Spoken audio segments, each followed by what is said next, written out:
No, here, I'll taste it.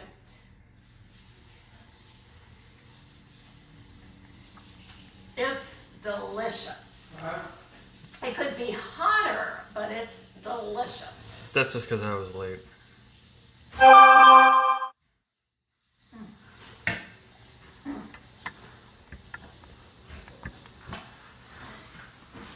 All right. Welcome, everyone. A little bit earlier than normal. And a little later than we thought. Yeah, good point. Okay. So, and I don't know. I'm sure everybody goes through this, but I got home late this afternoon. I prepped a HelloFresh meal, right? Because I don't got time to go to the grocery store anymore. So prepped the meal that was in a bag. All I had to do was get it ready. I go pick up one kid from piano practice, bring him home. Go to pick up the other two kids from football practice. Only one of them is coming home, so I get him home. I get ready to come down here, and I realize I don't know where my wallet is. And I had been to a couple different places today, but I'm like, no, I'm sure that it's in the car or it's in my junk drawer, and it's not. So you haven't found it yet? Oh no, I haven't found it yet. So as I was walking out the door, I asked April for a credit card so I could park, and here we are. And here we are. So yeah, so it's been a little bit hectic, and that's why it's 6:15 on a Friday or on a Thursday, and not our usual 6, which was normally an 8. So it's a long story to get to 6:15. Yeah. I was in 2 basements, and I thought I would be just getting home just in time for the 6 o'clock, but Yeah. my second appointment went very, very fast. Okay, that must be because you're very, very good. It helps. All right, I love it. Okay, so we obviously have something coming up in about an hour and 45 minutes. Yes, which is why we were going to do the 6. Right. We figured that while people love organizing talk and closet talk, competing against the season opener on the Buckeyes might not be in our best plans. Yeah. Plus, I wanted to be in front of the television at 8 o'clock. Oh, that's true too. OH. I know. So anyway, we are having a what tonight? What's the drink of the day? It's the Buckeye. The Buckeye? The Buckeye. It's coffee based. It's delicious. Well, let's get a cheers and taste it. Cheers. I snuck.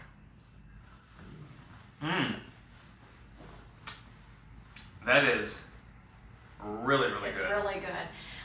So I was trying to find a Buckeye recipe, and there's a Buckeye Martini, but it had gin and vermouth.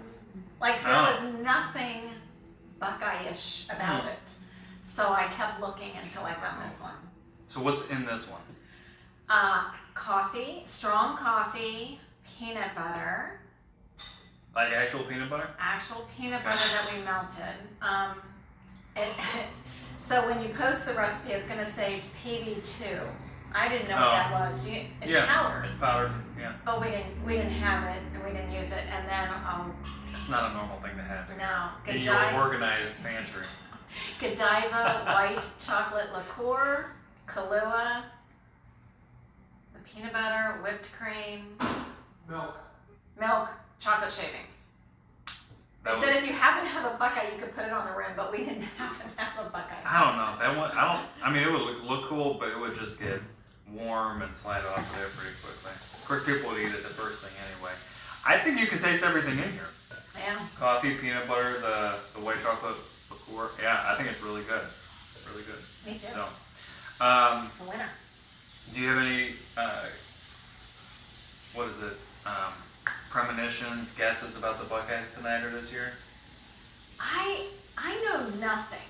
We were out of town last week with our good friends from Michigan, and they know more about the Ohio State team than I do. They say our quarterback is going to be really good, so that can make for an exciting year. Yeah, so new quarterback, first time in, this will be 3rd year. First time in 3 years that we've had a new quarterback. But listen, I'm an offensive line guy, right? So we return like virtually our entire offensive line. Even if you have that young quarterback, just run the ball, right? Get nasty and run the ball, and everything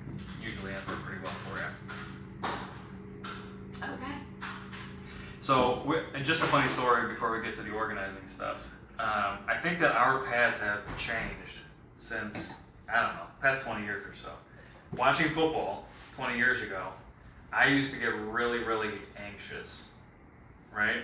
And be very into it, watch every single second of every game. And I'm just, for whatever reason, I'm just not that way anymore. No? No. But I also know that watching a game with you, you've taken over that anxiety from me, and you get very, very energetic. And I honestly don't know why. When I love watching OSU football, and that's really it on television.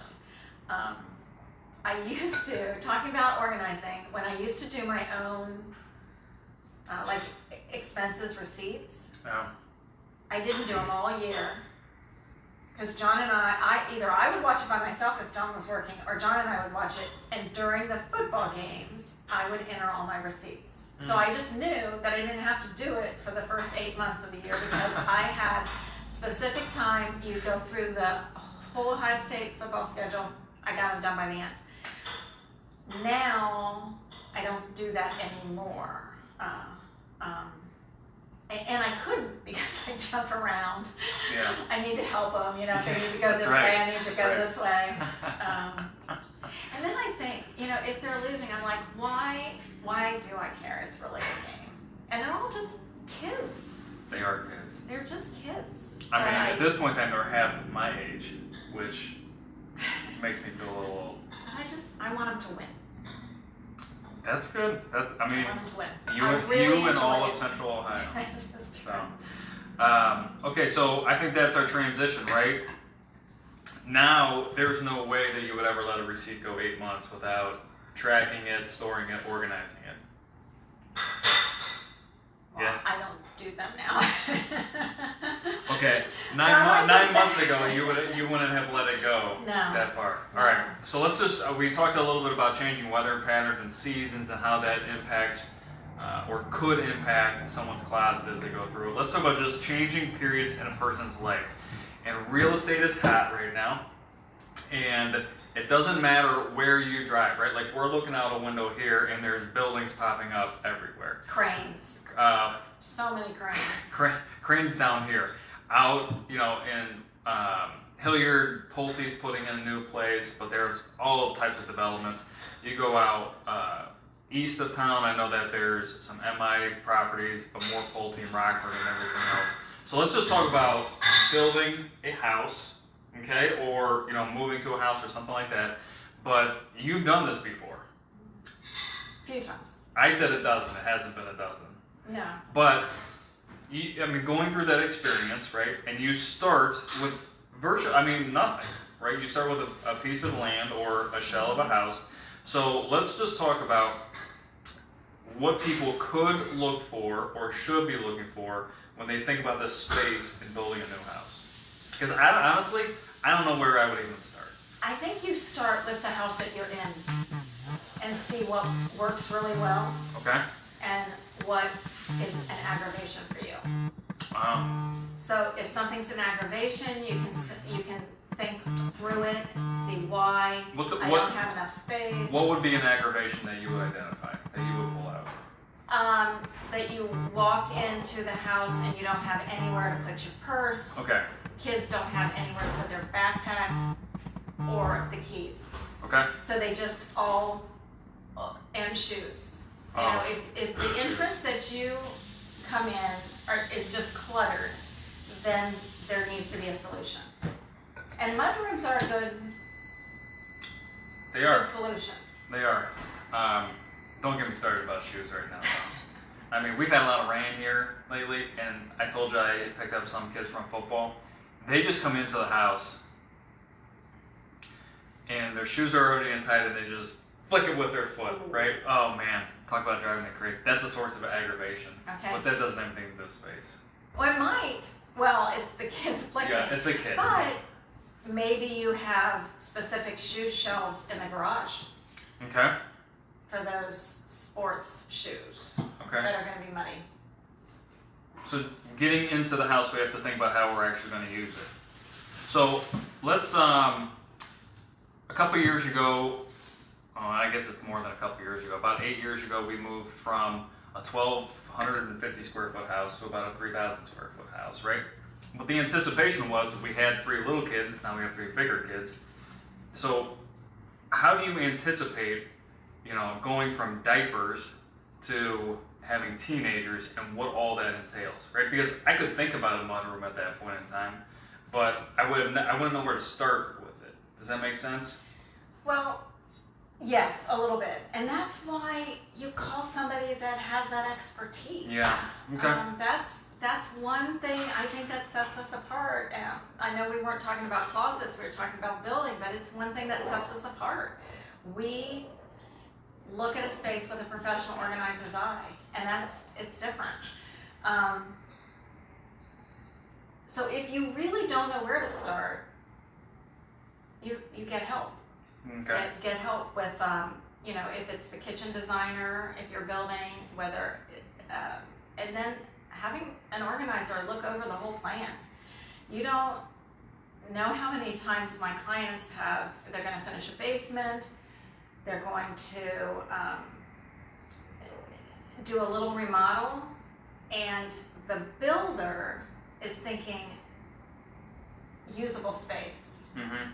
And, will neglect even putting a closet in. But if you're doing a finished space in the basement for kids to play in, you need a closet for games. Yeah. You need if it's going to be a spot that kids will play or they'll read, you need a space for books. So You know where they always tuck it? Tuck the closet in the basement. underneath the stairs. Underneath the stairs. Yes. Where it's not easily accessible. No, that's good for suitcases or big bulky blankets if but you don't want them on the floor either. Yeah. So plastic bins.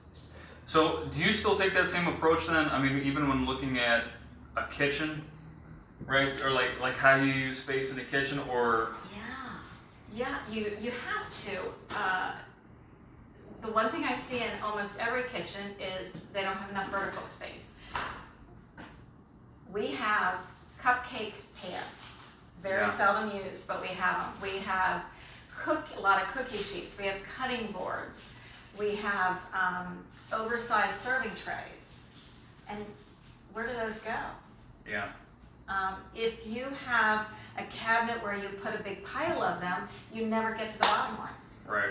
So I really like having vertical storage space. Sometimes over the refrigerator is a great place. If it's deep, then you can have vertical. You can put those big oversized platters, and you can get to one easy as any of them. We have done quite a few vertical dividers lately. If we're doing a pantry, I always ask, do you have enough vertical space in the kitchen? Because usually they don't. Do you think people know the answer to that question? When they say, for what? And Then you you tell can- them, yes. Then yeah. Okay. All right. So if somebody gives me the opportunity to look over a kitchen plan of cabinets before they build, then I always look for that. Right. Look for enough pantry space, and spices. If they cook a lot, again, just depends on what you do. If you bake a lot. Well, we had the opportunity to work with several builders around Central Ohio, so it is going into that planning phase, right? Whether it's a model home or a custom home, finding the right use of those individual little spaces can be a big deal. Big deal. Huge. Like I said, two clients come to mind right away. They were doing a basement. I'm like, well, where's the closet going to be? So we designed the closet in there. The builder built them. Mm-hmm. One of them. We did the other. But afterwards, they're like, I can't believe that we were going to go forward. They just didn't. You don't think about those things. Well, and I think most people, I guess we'll just go back to my example, right? When you are in a growing family and you're not going to get less stuff, you're only going to get more stuff. But then you move houses, you already knew a place for everything in the old house. Mm-hmm. Walking into that new house, unless it's really custom built to your specifications, or you get really, really lucky, you're going to have to figure that out on the fly. Yeah. And so I'm sure that a lot of people right now are living or walking through boxes to get to the kitchen or the bedroom or the mudroom or whatever it might be, just trying to figure out how to better use the stuff that they currently have. I would say that's true. Let me take a quick tangent. Do you work with a lot of people, from an organizing perspective, do you work with a lot of people that are going into a move that want to pare down, or I guess vice versa wouldn't make much sense, but just trying to get rid of stuff before they go? Absolutely. It's a win for everybody because they don't have to, they say wait on the truck. If we try to find the best homes for things, so donating it, getting it to the right spot, so somebody that can love it. And if you're moving and you get down to that, you don't usually have that luxury. You know, if you don't move it, even if you pare it down yourself, you don't move it, a lot of times it just goes in the trash at the end of the curb. Yeah. So doing it with some time, and I like to think of math. Like if you have 9 rooms in your house that you want to go through, and you have 15 weeks before the move, then you know you need to do one room every week. Yeah. And then if you break that down even further. So let's go back to when you get into a new house, just kind of looking at the space. We actually we're going to do a closet install for someone who had us in to look at a master closet, and they had a great laundry system already figured out. But when they started talking about what they actually needed from their laundry room, even though it was very quality done, it just wasn't right for them, right? And you talk about, listening to an expert or seeking some expert advice when it comes to this stuff. It goes a long way, because even when you get into that new home, it doesn't mean it's necessarily going to fit what you want or what you need, quite frankly. And have as many eyes on the plan as you can. You have friends come over, say, take a look at this, because people have lived in multiple houses. So even, if you don't call a professional organizer, have as many eyes on that plan. Yeah. Show your friends, show your neighbors. Looking at like the guest bathroom. A lot of times those are really small. Yeah. So how can you get just some horizontal space when you have guests over, right, they can put out a makeup bag or a doll kit. Okay. So just little things like that. That's a word I haven't heard in a long time. Really? Doll kit, yeah. What do you call it? I throw a toothbrush and deodorant in a bag. I don't use it anymore. I think my kids have some maybe. I just don't. I remember Grandpa always saying that, but I don't ever remember. Well, this is going to segue right into another subject, but we keep ours packed. Mm-hmm. We have duplicates of everything. I remember you saying this Yeah. when we talk about vacation and Yeah. traveling. Yeah. So if you need to go in a hurry, you can throw that in and you have everything. Yeah. Back to home building. Well, this is going to circle back to me not being able to find my wallet tonight, Oh, right? no. Anyway. So do you have a space that you usually put your wallet? Absolutely. Okay. I You do. were just busy today. Yeah, today. Okay, you talked about having eyes on the plans, right? Mm-hmm. So going into the building process, what other eyes do you trust, right? We've worked with interior designers before. We've worked with contractors and builders and everybody from A to Z in there. So what other eyes do you really value taking a look at plans? It doesn't have to be specific people, but the profession. Well, I think you named interior decorators. They have a good eye, although a lot of times, if you're talking organization and making good use of space, they call us in. So professional organizer. I think if you're working with a kitchen design team for cabinets, but also just as many eyes. I think your neighbors, I think parents, siblings, anybody that has lived in a house. Somebody can look at it and see something totally different. You That's might true. get a couple suggestions that you just never ever thought about. And some of them might not be right for you, but the Right. more you get, The more it helps. and you looking at the plan multiple times. Yeah.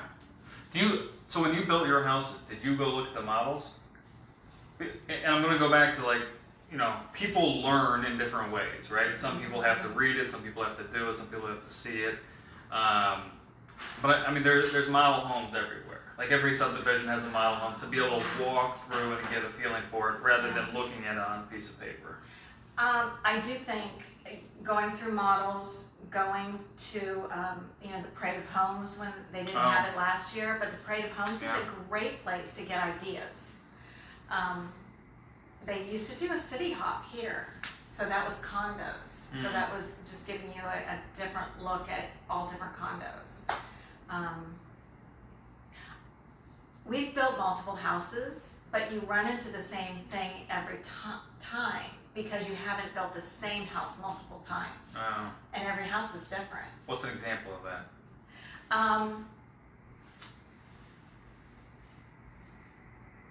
I'm trying to think which house it was, but the girls' bathroom didn't work that well.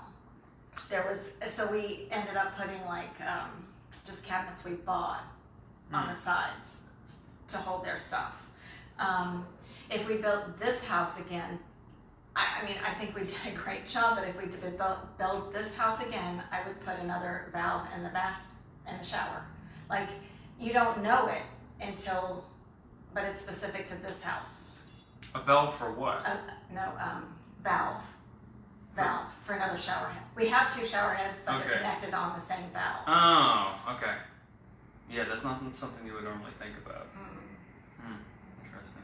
So, unless you build the same house like 3 times, you could miss stuff. So that's why just the more people that look at it.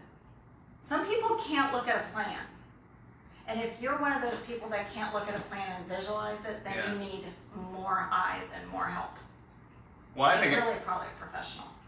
Well, I think that's where. All right, so we're going to transition to closets real quick, and that is seeing something on a piece of paper when you present it to a client.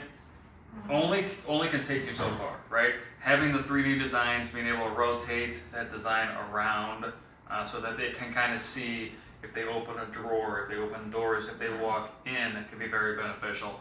And then one of the things that we started doing as well is providing audio on top of what that proposal looks like as well. So that you can even double check some of the simple things like these are 85 tall inch uprights, you have a 96 inch ceiling, so you still have room up there. And just, kind of taking them through it left to right, but giving them the auditory component so that they can kind of feel, right, or understand how they're going to use things a little bit more differently.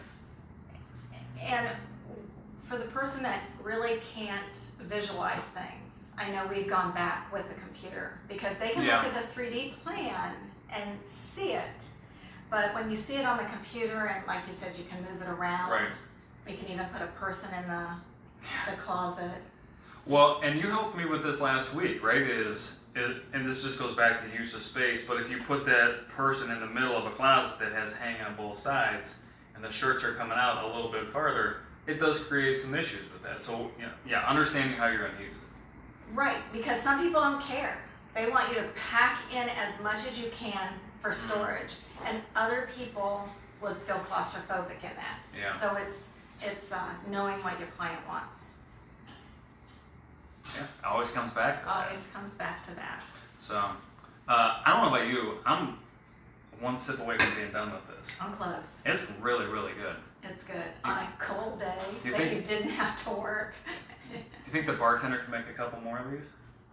You could ask him. No, I think if you ask him, we have a better chance. Okay, so I think we need to keep the real estate conversation going, right? And whether it's from paring down or organizing or moving or, maybe we even have a talk about all the different partners from Goodwill to Restore or some of the other ones. What's a clothing one? Dress for Success. Dress for Success. I think maybe we should highlight some of those organizations coming up, because a lot of people are going to be getting rid of a lot of stuff, and to be able to help out some of those other organizations might be something really valuable. Yeah. Even when you do a good job before you move, when you move, you open a box and you think, why did I do this? Yeah. So, yeah, that would be good. Okay, let's get one more last cheers. Cheers. And I'll let you think as you're taking a drink, but what is your prediction? That's what I was thinking of earlier. Prediction for tonight, Ohio State at Minnesota. I don't know anything about Minnesota either. Okay, 21-7. Do we have the 21 or the 7? Oh, absolutely. Okay. I think we're going to score a little bit more than 21. Okay. I think we'll go 42-20. How about that? 42-20. Okay. Okay. So hold us to it. We'll see which one is closer. Okay. And we'll also post a recipe for this, because I think people will really, really like it. Coming in from a cold, building a snowman day. Yeah, that's 75 today, but you guys can think about it. As soon as September clicks in, it gets A little bit chillier. chilly. Yep, you're right. It was in the 50s this morning. Well, and this week's been so much cooler than last week, too. Well, especially here. Yeah. And in South Carolina, too. So, all right, everybody. Cheers. Go Bucks.